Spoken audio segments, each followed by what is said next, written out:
Salut à tous! Alors aujourd'hui on se retrouve dans cette nouvelle vidéo pour parler potager, bilan et qu'est-ce que je projette en fin de compte pour cette année, un petit peu mes plans, car cette année c'est la grande année où j'ai décidé d'arrêter de faire mumuse avec le potager et d'envoyer du lourd.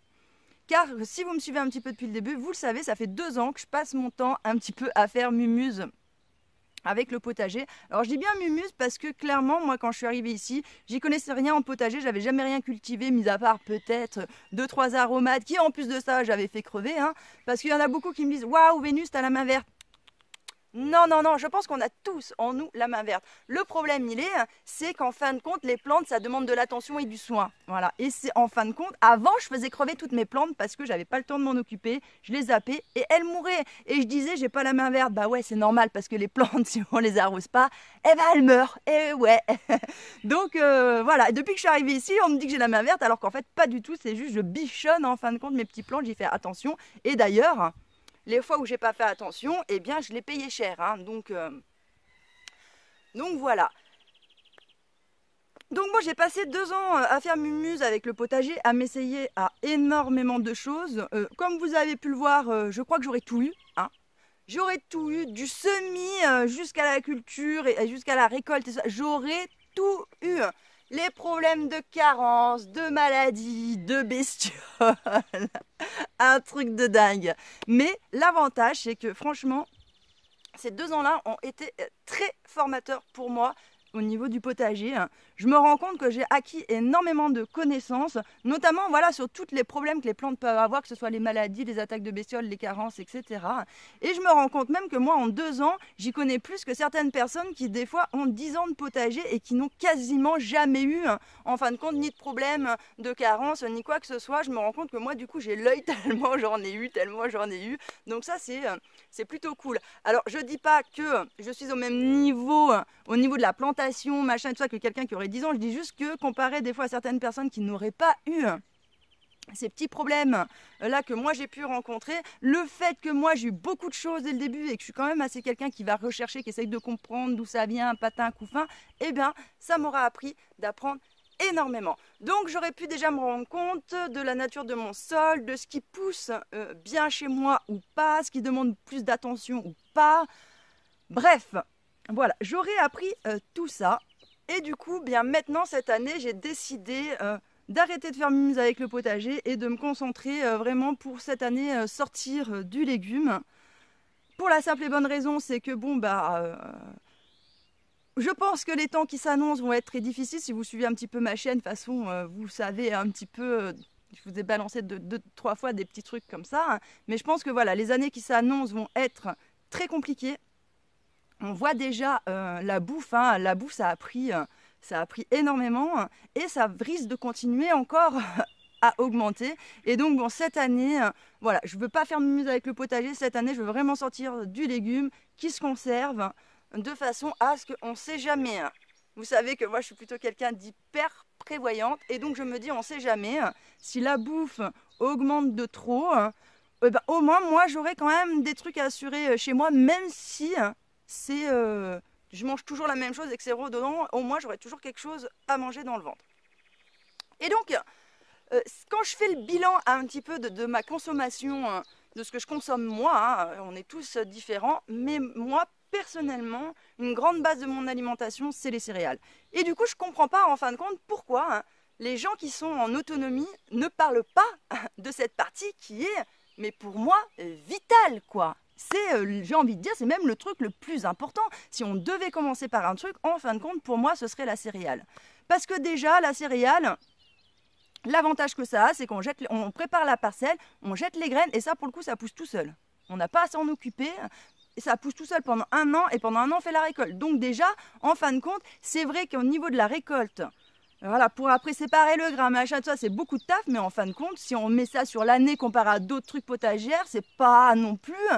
si pharaonique quoi, le bordel, on jette les graines, ça pousse tout seul, tac tac, on fauche, on récolte. Bon bref, je trouve que c'est beaucoup de taf d'un coup à un moment donné, mais c'est pas un gros taf sur l'année, quoi. En fin de compte, comparé à certains légumes qu'il faut bichonner, par exemple la tomate, hein, qu'il faut bichonner dès le début, surtout quand on est comme moi, qu'on vit dans un climat froid. Hein. Tout ça, c'est pas évident, il faut bien bichonner jusqu'à la fin, en fin de compte. C'est énormément de boulot, après même au niveau de la transformation, machin, etc. Bref, donc du coup, cette année, j'ai décidé de mettre l'accent sur les céréales. Mon but, c'est dans 3 ans d'être autonome sur les céréales. Alors cette année, j'ai dégagé une parcelle de 100 mètres carrés pour pouvoir cultiver des céréales.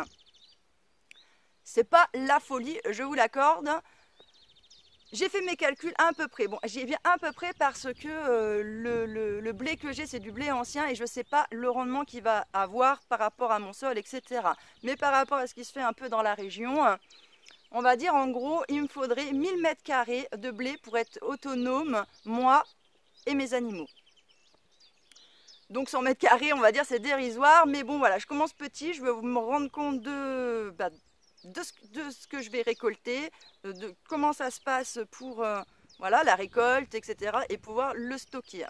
Donc cette année, je vais commencer petit et les autres années, on verra. Mais voilà, je tape sur 3 ans pour être autonome en blé. Une fois que je serai autonome en blé, ça veut dire que je serai autonome en œuf aussi, puisque les poules mangent le blé et me donneront des œufs. Donc la boucle, en fin de compte, pour moi, sera bouclée. Car, oui, je suis bien d'accord, les poules, il faut leur donner des aliments un peu plus variés, quoi. C'est-à-dire dans le grain, il n'y a pas que du blé, hein, il y a aussi un peu de tournesol, du maïs, bref, 2-3 conneries, hein, pour que la ponte soit meilleure. Ici, dans mon coin, tous les paysans ou tous les gens, en fin de compte, qui ont des poules, comme ici, il y a beaucoup de blé, hein, les gens leur donnent que du blé. Et ils ne se cassent pas la tête. Donc bon, moi quand même, je vais quand même cultiver un petit peu de maïs et un petit peu de tournesol, histoire de faire un mélange pour voir aussi le rendement, etc.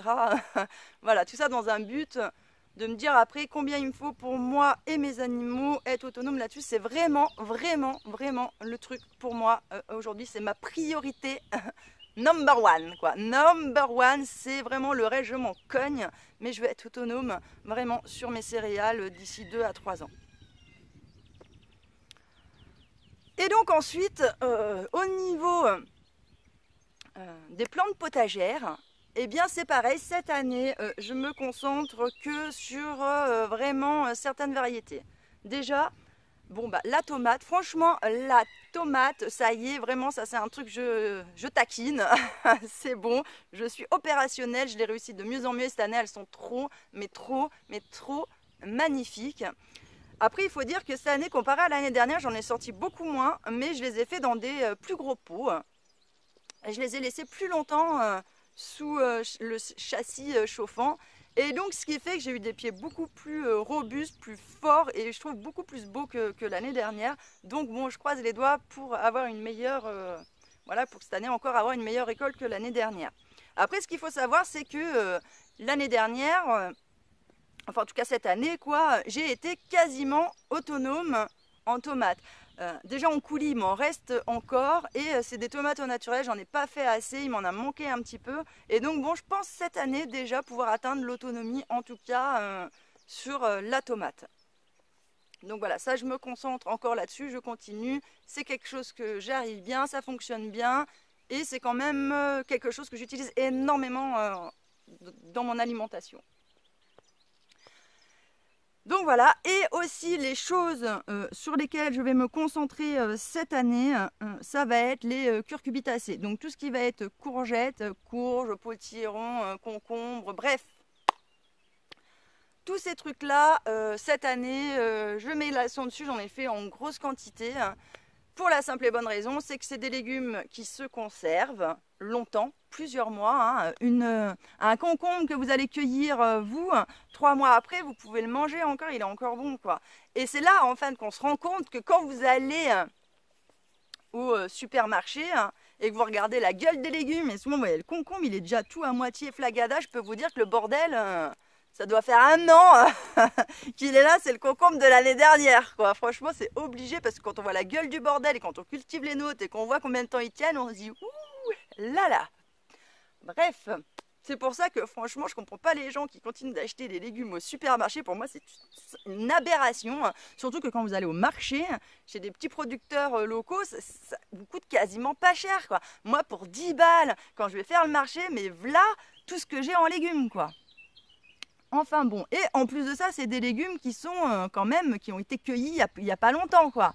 Donc ça n'a quand même rien à voir. Bref, tout ça pour dire que cette année, je me focalise voilà, sur tout ça pour vraiment sortir du légume de conservation. J'ai retesté aussi sur une petite partie de la patate. Alors ça, la patate, comme vous le savez, je me fais assez tout déglinguer par les campagnols et donc clairement... c'est la dernière année que je teste la patate. Si cette année je me fais tout déboîter, c'est un légume que je ne referai plus. Alors je sais qu'il y en a beaucoup qui vont me dire oui mais dans l'autonomie alimentaire, patin, couffin, bon ça c'est pas trop un souci. Vers chez moi la patate, il y a beaucoup de gens qui en cultivent, ça coûte pas très cher. Donc franchement je préfère trouver un paysan, faire du troc avec, soit qu'avec mes œufs, soit avec je ne sais quoi. Et en échange qui me donne des pommes de terre, voilà, essayer de trouver un compromis comme ça, plutôt que de me casser la tête à essayer d'en cultiver, parce qu'en plus de ça, la patate, c'est quand même une culture qui demande quand même pas mal de boulot.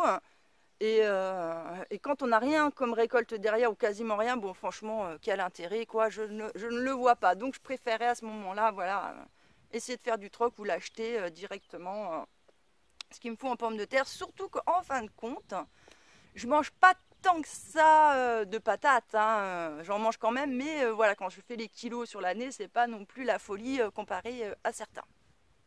Donc voilà, cette année, ça va être une année un petit peu monoculture, quoi, si on veut, hein, parce qu'en fin de compte, il va y avoir énormément de curcubitacées et pas beaucoup d'autres choses. Même si, voilà, au début, j'ai quand même fait quelques trucs. Je vous montrerai dans une prochaine vidéo, je vous ferai un petit tour de potager, parce que là, sinon, je pense que la vidéo il risque d'être un petit peu trop longue. Mais bon, voilà, j'ai quand même planté quelques trucs, j'ai quand même... voilà, un peu de choux, j'ai de la salade, je vous montrerai ça, mais voilà, ça va quand même pas être la folie cette année sur ce niveau-là. Le truc aussi sur lequel je me concentre énormément, c'est tout ce qui est aromatique quand même, et un petit peu médicinal.